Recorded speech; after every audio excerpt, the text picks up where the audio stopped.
ချင်းသေးအုပ်စုတစ်ခုလုံးဟာမြစ်တစ်ဖက်ကိုဖျက်ကူးဖို့အသေးအတန်စူးစမ်းခဲ့ကြပါတယ်။သူတို့ရဲ့လှုပ်ရှားမှုစုညံတန်တွေကရေအောက်မှာပုံအောင်နေတဲ့မိချောင်းတွေကိုတတိပေးလိုက်တယ်လို့ဖြစ်သွားပါတယ်။ဒီအေးဆက်တဲ့သားရဲကောင်တွေဟာသူတို့ရဲ့သားကောင်တွေကိုချက်ချင်းပဲအမိဖမ်းလိုက်ပြီးကာကွယ်ပေးမဲ့သူမရှိတဲ့ချင်းသေးငယ်လေးတွေကိုအကြိမ်ကြိမ်ချောင်းမြောင်းတိုက်ခိုက်ခဲ့ပါတယ်။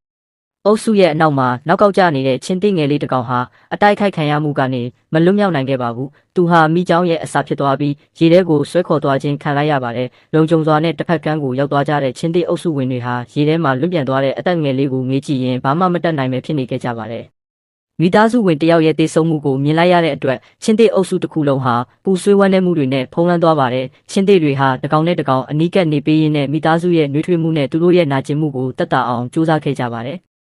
ဝမ်းနည်းမှုတွေနဲ့ကြေကွဲနေရပေမဲ့တောရရဲ့ခွင့်မလွတ်တတ်တဲ့စီးမြင်တွေအရသူတို့တွေဟာဝမ်းနည်းချိန်မရှိဘဲအသက်ရှင်ဖို့အတွက်ရှေ့ကိုဆက်သွားရပါတော့တယ်။သူတို့ရဲ့နေမြေကိုလုံခြုံစွာပြန်ရောက်သွားပြီးနောက်မှာချင်းသိမတွေဟာအစာရှာဖို့ထွက်သွားခဲ့ကြပြီးချင်းသိငယ်လေးတွေကိုစောက်ရှောက်ဖို့တကောင်ကိုခြံထားခဲ့ပါတယ်။အနံ့ကိုလိုက်ရှာရင်းနဲ့သူတို့တွေဟာကြားတစ်တကောင်ကဝတ်ထားတဲ့အသေးကောင်တကောင်ကိုတွေ့ရှိသွားပါတယ်။ချင်းသိမတွေဟာအဲ့ဒီနေရာမှာစားတော့ဖို့စုယုံခဲ့ကြပေမဲ့တစ်ပင်စီအောက်မှာအုံဖွဲ့နေတဲ့အာဖရိကပြားအောင်ကြီးကိုတော့လုံးဝသတိမထားမိခဲ့ပါဘူး။ကျူးကျော်လာသူတွေကိုတိလိုက်ရတဲ့အတွက်ပြားအောင်တစ်ခုလုံးဟာသူတို့ရဲ့အိမ်ကိုကာကွယ်ဖို့ထွက်လာခဲ့ပါတယ်။ပြားတုတ်ခံရတာတွေအများအပြားဖြစ်ပြီးပြင်းထန်တဲ့နာကျင်မှုတွေခံစားလိုက်ရတဲ့အခါမှာတော့ချင်းသိမတွေဟာအစာကိုစွန့်ပစ်ပြီးပြန်ဆုတ်ခွာသွားရပါတော့တယ်။သူတို့တွေဟာအစာတစ်ရှာဖို့အတွက်ရှေ့ကိုဆက်ပြီးရှောက်သွားခဲ့ရပါတယ်။